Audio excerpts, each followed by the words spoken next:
ঘৰলৈ আহি খুবেই ভাল লাগিছে কাৰণ মোক এতিয়া গাঁৱত আহিলোঁ তেতিয়া যেনেকৈ মোক আদৰণি জনালে যেনেকৈ ইমান ধুনীয়াকৈ সম্বৰ্ধনা জনাইছে চ' মোক বহুত ভাল লাগিছে কাৰণ এনেকুৱা মোৰ ছেকেণ্ড টাইম এনেকুৱা হৈছে আৰু সকলো আহিছে ঘৰত ৰাতিপুৱা চবেই আগুৱাই লৈ আহিছে চ' ভাল লাগিছে প্ৰধানমন্ত্ৰীক লগ পাইছিলা ৰাষ্ট্ৰপতিকো লগ পাইছিলা কথা বতৰা আমি পতা দেখিলোঁ কেনেকুৱা লাগিছিলে সেই খুব ভাল লাগিছে কাৰণ তেওঁ ইমান ফ্ৰী ইমান ধুনীয়াকৈ কথা পাতিছে আমাৰ লগত ফ্ৰী হৈ কথা পাতিছে আৰু চবৰ লগত মানে একে সমানে কথা পাতিছে আৰু ইমান ধুনীয়াকৈ চবৰ বিষয়ে কৈছে আৰু চবৰ বিষয়ে জানে সৰু সৰু কথাও ন'টিচ কৰিছে ছাৰে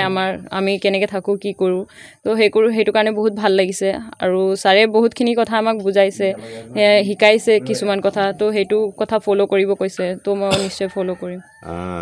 যিহেতু ক্ৰিকেটেই জীৱন উমাৰ কাৰণে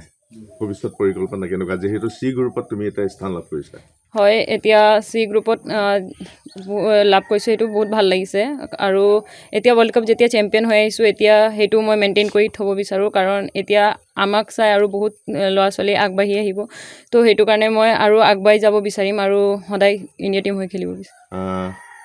কিমান দিন বোকাখাতত কিমান দিন আছোঁ এতিয়া এদিন দুদিন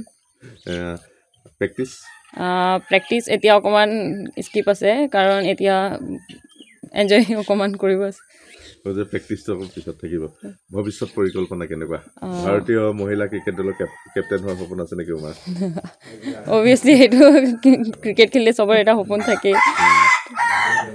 কেপ্টেইন হৰমনপ্ৰীত কৌৰৰ লগত যিহেতু তোমাৰ এখন ক্ল'জ ফটো আছিলে কেনেকুৱা ধৰণৰ এনকাৰেজ কৰিছিলে তেওঁ বহুত ভাল হয় as a captain as a human being তেওঁ বহুত ফ্ৰী হয় তেওঁ বহুত ধুনীয়াকৈ কথাবোৰ পাতে আৰু মানে নিজৰ কথাটো বহুত ধুনীয়াকৈ কয় আৰু মই যদি কিবাও সুধিব বিচাৰোঁ কিবা জানিব বিচাৰোঁ তো তেওঁ বহুত ধুনীয়াকৈ কয় বহুত ধুনীয়াকৈ বুজায় বহুত ভাল লাগে